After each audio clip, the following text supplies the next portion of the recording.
Always glad to see you and like to welcome our listeners and viewers. It appears that if we work with a safe presumption that Donald Trump has always said that he is interested in having good and strong relations with Putin, and that is of utmost importance to him, that helps to, I think, consider all that is happening, because in the midst of this catastrophe that is occurred just with the plane going down and over 60 people losing their lives, in that context, discussing the relations with Putin, I think it highlights the need that Donald Trump has to be recognized by Putin, to be acknowledged by Putin, to be respected by Putin, and it makes everything look a little more, I think, understandable when we look at it under that angle. Because if we look at it like, what is he trying to do? How is this helping to end war in Ukraine? How is this helping people of the United States or Ukraine? It may be difficult to understand some of his decisions. But looking at it from the point of view of trying to impress Putin and trying to get Putin to acknowledge him as a good friend of Putin's seems to be a very important task for President Trump. So when he says that he may have spoken to President Putin and he may have spoken about not this, but something else, what that ultimately highlights is that Donald Trump has a good relationship with Putin, which is what Donald Trump wants everyone to think. Now, it is up to Putin to say whether that is so in his opinion. Does Putin think that Trump has a good relationship with Putin or not? And that, I'm afraid, puts Putin in a position of power here in this dynamic. So whether Trump actually spoke with Putin, what he actually spoke to him about, all of this being done between those two men, this does not involve any of us anymore, because we now have a leader who is, who has more common sense than, I guess, anybody else, because he can announce who is at fault for air catastrophe before the investigation apparently really even started. But if he has answers to all the questions, then we're just so lucky. And if he wants to have good relationship with Vladimir Putin, then it's only at what cost is the question that he wants to have this good relationship with Vladimir Putin. Is it at a cost of Ukraine? Is it at a cost of American allies? Is it at a cost of American national security? I guess those are the questions that we're trying to figure out, at the cost of American democracy, perhaps. And those are, but that's the elections have consequences, and that's what's so important to understand, that people in the United States made this choice. And so because we as voters in mass decided that we generally support this person in their approach, then all the individual people who could be standing in line are less likely to do so, because they're kind of going against people's will to some extent. And so if president wants to have good relationship with Vladimir Putin, I guess maybe it's senators that could stand up and say, maybe this is not the best for our national security. And I think they are doing it somewhat through questioning aggressively Tulsi Gabbard for a position of Director of National Intelligence, which is a very influential position, and a position that has access to a ton of information, and a position in which having somebody who speaks highly of Vladimir Putin and Moscow is not the best thing to do for our national security. But who is going to say that? Who is going to speak up for it? So I think that we are in a process of observing how much Trump can get away with changing standards, changing norms, changing laws, changing alliances, all of that. And I think that his conversations and possible conversations with Vladimir Putin should be viewed with that understanding.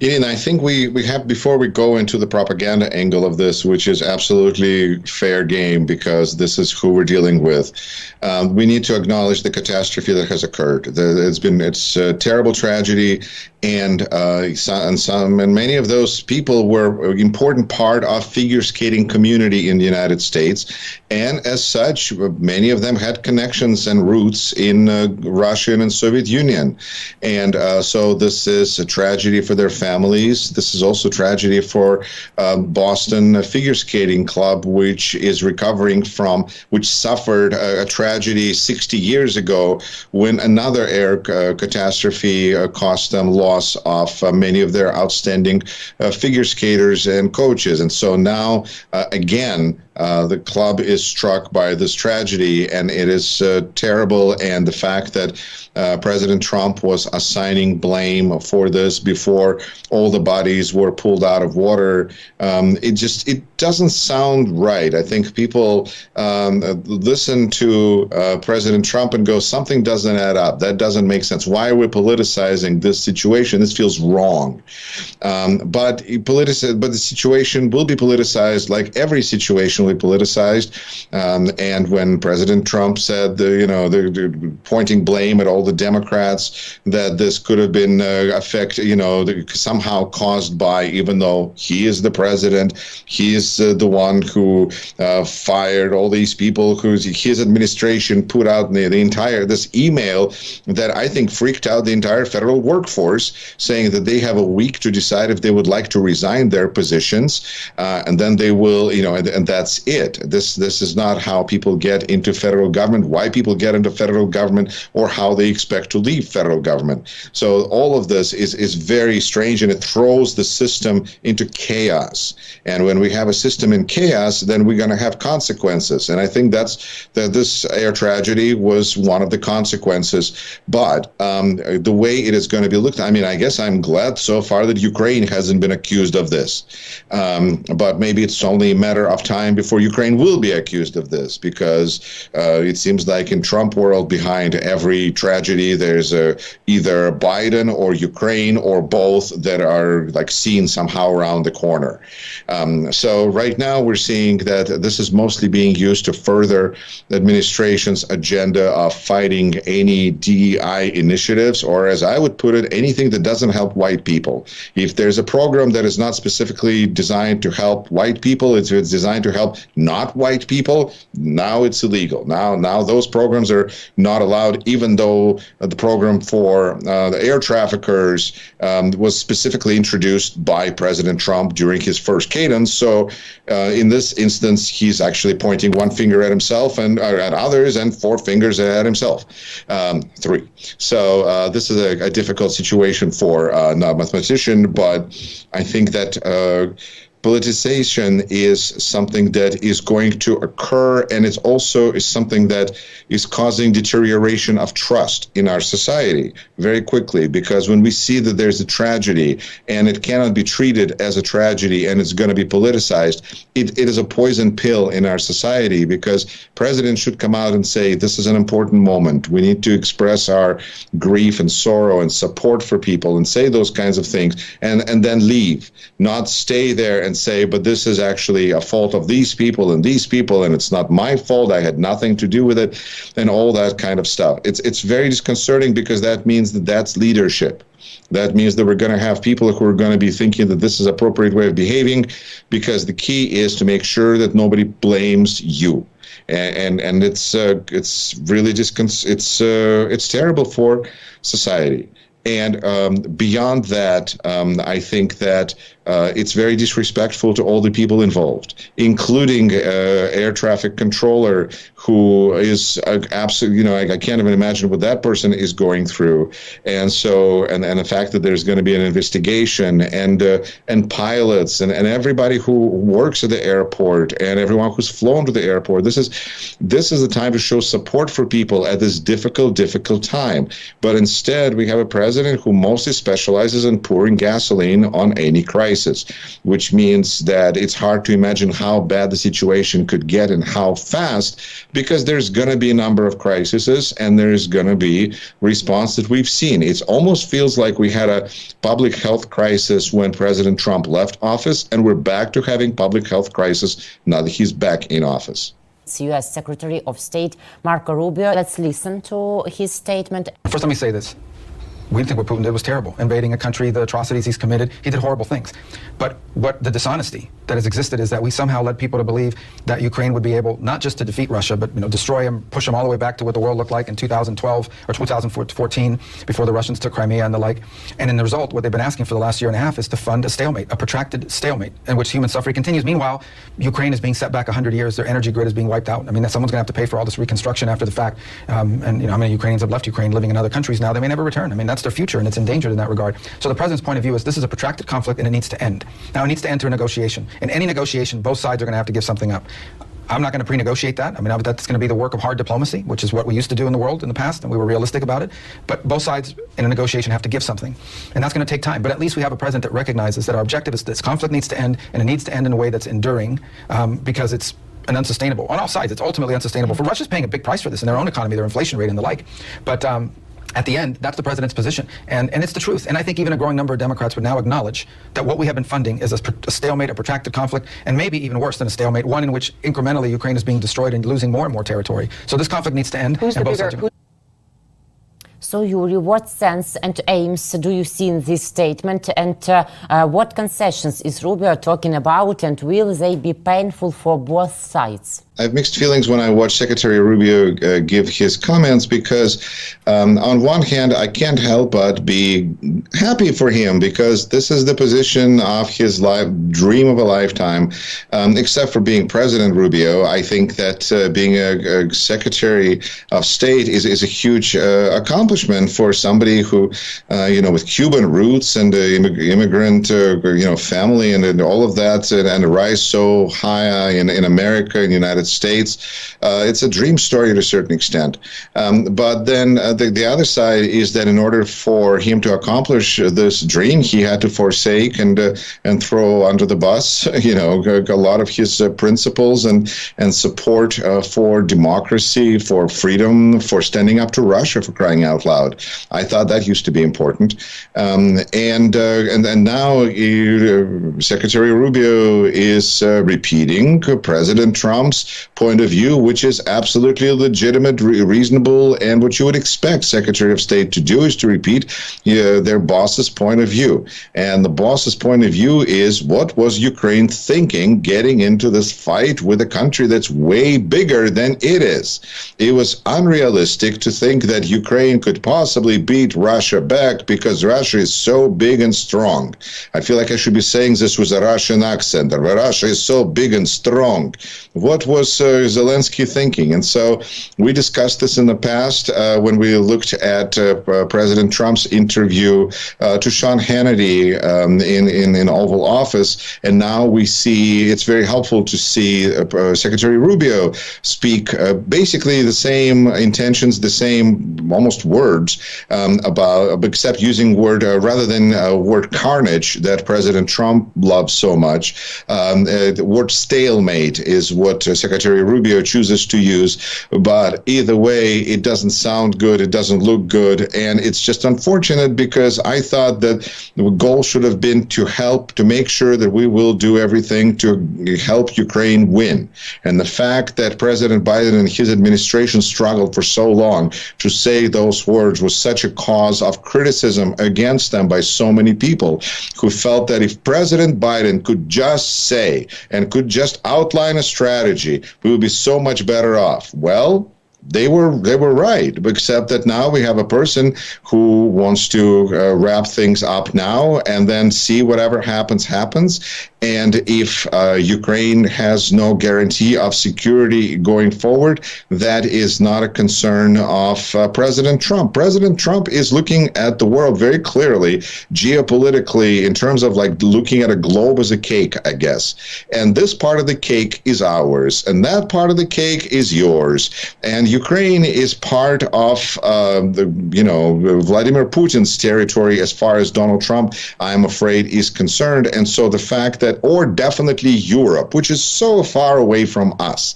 And again, he wants to make a good impression on Putin. It's hard to make a good impression on Putin by actively helping Ukraine beat Putin. Is it reasonable to assess that Ukraine could never win? Sure, if the help that would be, If what Secretary Rubio is trying to do succeeds, then of course Ukraine could never stand a chance against Russia. But if Ukraine would get sufficient help from the United States, then there could be a different outcome. That's what's not being allowed for the possibility, is that if the United States acted differently and decided to support Ukraine, then actually there is no guarantee that Ukraine wouldn't be able to make it to the border. So this interview and this point of view makes certain presumptions which are, I guess I would say at the very least, are questionable. And then it builds an argument on those presumptions, which naturally is faulty because the foundation is faulty.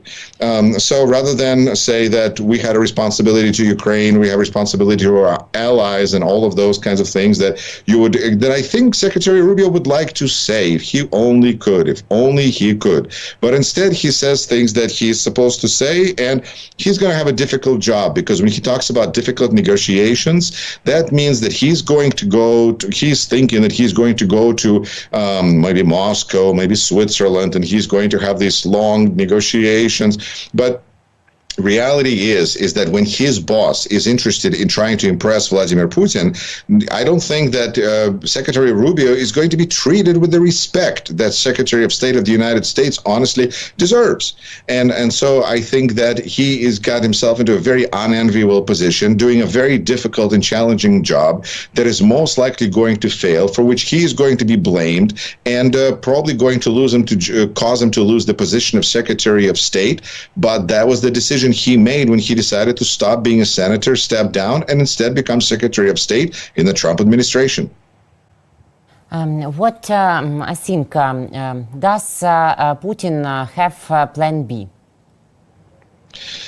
Does Putin have a plan? Well, I mean, I think it depends of what they did the night before, because there's a Plan B used to be a reference to an abortion pill, and I'm not sure that that's going to be like, I don't know what Trump and Putin did and whether what they will need after that. But who has a Plan B here? Putin? I think Putin has a Plan A. He wants to take Ukraine. I think he's just going with his Plan A, and now he was waiting. We've heard for years that Putin is waiting to see what's going to happen in American elections, in presidential elections in 2024. And if, depending on the outcome, he's going to act. And I think we saw the outcome. We're experiencing the outcome.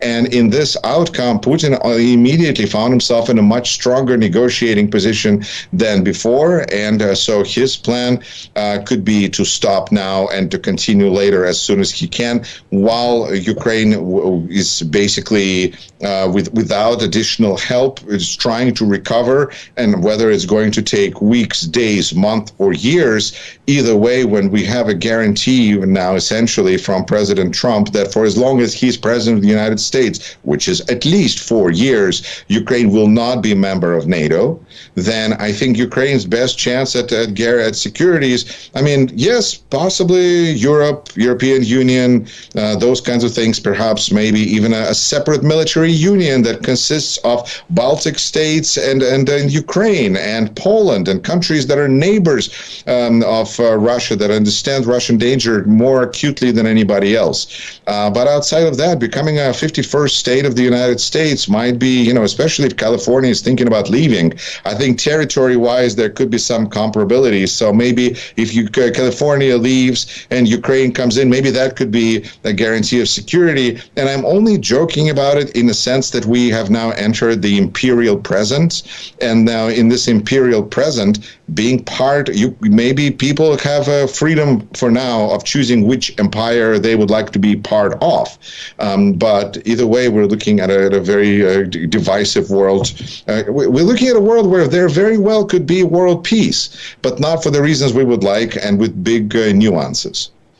I think before President Trump was sworn in, the question was, if he's going to become president, is he going to just stop aid to Ukraine, but will allow Europe to continue to aid Ukraine, or whether he will try to stop Europe from helping Ukraine? And I think at this point, we can at least be sure of saying that he is certainly not making it easier for Europe to help. I think that he is putting Europe in a situation where it feels kind of squeezed between American demands for increased spendings, which on defense, which I think Europe wants to do anyways, like to do anyway, but the tempos seem to be a little overly aggressive, just logistically speaking.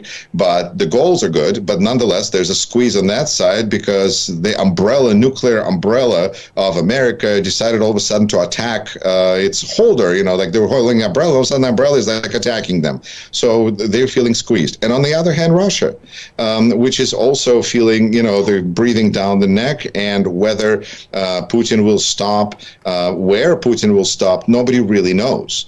He might go for boundaries of Russian Empire, or depending on how things go then, right? If things are going well, maybe he could grow the empire. So what that means to me is that Europe stands between a very important and difficult choice that maybe is not a choice at all, and that is whether to support Ukraine and to make sure that Ukraine has all that it can possibly need to defend itself and to stand up to Russian aggression, or to take all the resources that it still has and try to preserve them for themselves, because if they don't feel that without American help Ukraine doesn't have a chance, then why should they use their weapons there when they might be needing them themselves so soon against Russia directly? And I think those are decisions that are just going to be made on the defense level, probably by each country individually, but I think those are the choices that Europe is having to deal with, because Trump is not going to make things easier. He's not going to make it easy to support Ukraine, other than in a sense that it's the right thing to do. I think if he wants, he can do a lot of things, because Donald Trump is in charge of the most powerful country in the world. I think that he understands that for competition, he needs a strong dollar, and that's, hopefully is important to him. But I think with Elon Musk and cryptocurrency pressure, it is and a growing debt of the United States that is likely to grow exponentially due to likely new tax reforms that this administration will try to put in place. The national debt is going to grow. There will be more likely push towards cryptocurrency as a way to deal with the debt, possibly. And I think that there's dangers to U.S. dollar that could be coming more from Elon Musk than from BRICS countries. On the other hand, Elon Musk has good relations with many BRICS countries, and in general, we're dealing with authoritarian states that Donald Trump in general should be friendlier with. So there I refer to past history where Donald Trump can be very aggressive in his rhetoric, only then to use that as a negotiating technique to really tone down his rhetoric and show that he has accomplished all he was planning to accomplish, and that's how great he is.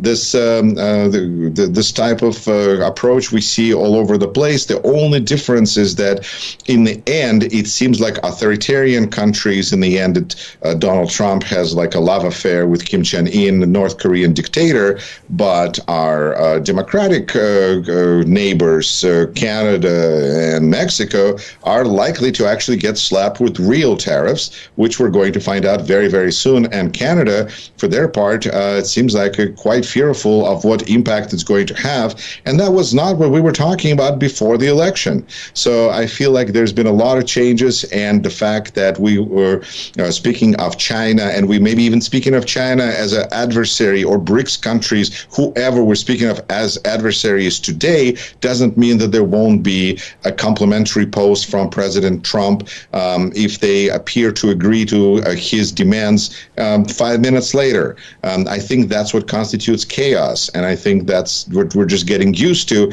And on one hand, people are trying to tune out and not pay attention. On the other hand, that's not necessarily best solution either. Yuri, thank you very much for today's conversation. Thank you for your opinion and for your time. See you next week. Take care. Thank you so much. Take care. Yuri Rashkin, host of Rashkin YouTube, was with us. Please subscribe to our YouTube channels, Rashkin Report and Rashkin Report in English, and War and Politics 24 and 24 channel too, please. See you next week. Take care.